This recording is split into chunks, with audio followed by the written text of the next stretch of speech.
நிச்சயமாக தேர்தலுக்கு பிறகு அமையவிருக்கிற ஆட்சி ஏற்கனவே இருந்த திராவிட முன்னேற்ற கழக ஆட்சி என்கிற நிலையில் அது இருக்கக்கூடாது என்பதை நான் வற்புறுத்தி கேட்டுக்கொள்ள விரும்புகிறேன்.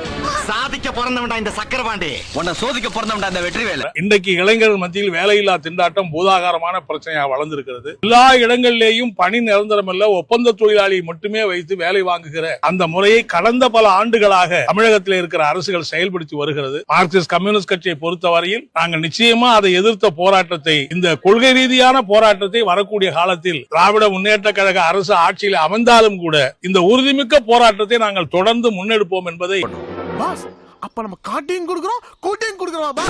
நாம் போட்டியிடாத பிற தொகுதிகளில் நம்முடைய தோழமை கட்சிகளின் வேட்பாளர்களுக்கு தேர்தல் பணி ஆற்றியதில் ஒரு சில தொகுதிகளில் இருந்து தோழர்கள் ஒற்றுமையாக இருந்து பணியாற்றவில்லை என்கிற தகவல்கள் வந்துள்ளன. அது குறித்து தகவல்கள் திரட்டப்பட்டு வருகின்றன. முதுகுல குத்திட்டு இல்ல முதுகுல குத்திட்டு இல்ல. தேர்தல் தொகுதி பங்கீடு தொடர்பான பேச்சுவார்த்தையின் போது இரட்டை இலக்கத்தில் நமக்கு இடம் வேண்டும் என்று உயர்நிலைக்குழுவிலே நாம் தீர்மானம் போட்டோம். தொடர்ந்து அதை வலியுறுத்தி வந்தோம். ஆனாலும் நம்மால் இரட்டை இலக்கத்தை எட்ட முடியவில்லை. அரசியல் அவ்வளவுதான். போ போ, நெருப்பு மாதிரி வேலை செய்யணும் குமாரு. தியாகம்தான் உன்னை உயர்த்தும்.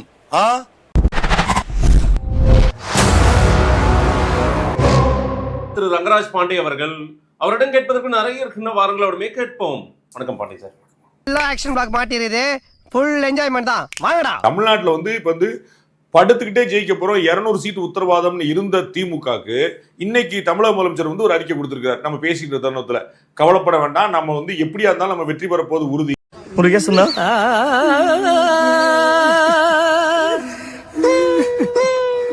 என்னமோ சில்வர் ஜூப்ளி ஒரே அடியில் நொட்டிட்டு போயிடுச்சு தம்பி.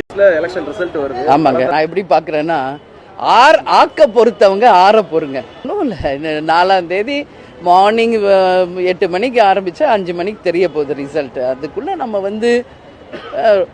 ஓவர் ஹைப்போ, ஓவர் எக்ஸ்பெக்டேஷனோ, ஓவர் கற்பனைகளோ தேவையில்லை. இந்த ஆட்சி அதிகாரத்தில் பங்கு, அமைச்சரவையில் இடம் தொடர்பான பல்வேறு கருத்துக்களை ஆதரிச்சு பேசியிருந்தீங்க. ஒருவேளை இந்த தேர்தலில் ரிசல்ட் வரும்போது யாருக்குமே தனிப்பெரும்பான்மை இல்லாத சூழ்நிலை வந்துச்சுன்னா அந்த நேரத்தில் உங்களுடைய ஆட்சி அதிகாரத்தில் பங்கு தொடர்பான கருத்துக்கள் கூட்டணியில் பேசப்படும். இதெல்லாம் 4ஆம் தேதிக்கு பிறகு நான் பதில் சொல்றேன். வச்சாடா ஆப்பு நினைச்சுக்கிட்டேன் நான். டிவிக்கு அதிகமா யாருடைய வாக்குகளை அறுவடை செஞ்சிருக்காங்கன்னா ஏடிஎம்கேவோட வாக்குகளை அறுவடை செய்தது போல தெரியும் அப்படின்னு நிறைய பேர் சொல்றாங்க. நான் பல முறை அந்த ஒரு நம்பர் சொல்லிட்டே வந்திருக்கேன். ஒரு 310வது முறையா நான் இன்னொரு நம்பர் சொல்றேன். என்னன்னா 18% வாங்கினாங்கன்னு வச்சுக்க, ஒரு அப்ராக்சிமேட். அதுல 8 ஏடிஎம்கே ஓட்டாவும், ஏடிஎம்கே அலையன்ஸ் ஓட்டாவும், 10 டிஎம்கே அலையன்ஸ் ஓட்டா இருக்கிறது என்னுடைய அனுமானம்.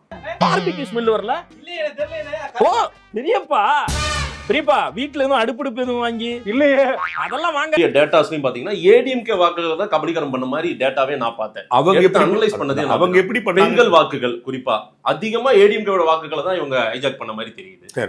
பெண்கள் வாக்கு போச்சுன்னா ஏடிஎம்கே ஆபத்துன்னு புரிஞ்சுக்கிறீங்களா? ஆமா தானே, நானும் ஒத்துக்கிறேன். நீங்களும் அப்படி ஒத்துக்கிறீங்களா? உங்களுக்கு டவுட் இருக்கு, அடுத்து எங்கேயா பின்னாடி ஏதாவது லாக் பண்ண போறானு யோசிக்கிறீங்களா? அதெல்லாம் ஒண்ணும் இல்லை. ஏண்டா தயங்குற? தைரியமா சொல்றான், சொல்லு. நீதான் தைரியமான ஆளு, சொல்லு சொல்றா. பெண்களுடைய ஓட்டு ஏடிஎம்கே ஓட்டு புரிஞ்சுக்கிறேன், நான் ஏத்துக்கிறேன். அப்ப சிறுபான்மை மக்கள் ஓட்டு யாருடைய ஓட்டுன்னு சொல்லுங்க. மேஜரா டிஎம்கே தான்.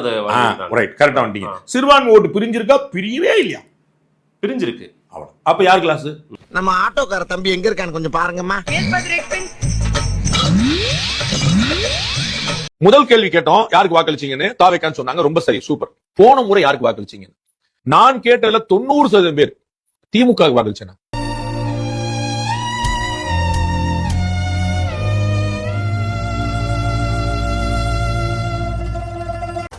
வாக்குப்பதிவுக்கு முன்பு வரை உற்சாக மோடில் இருந்த திமுக வாக்குப்பதிவுக்கு பின்பு உற்சாகம் குறைந்திருப்பதாக தெரிகிறது.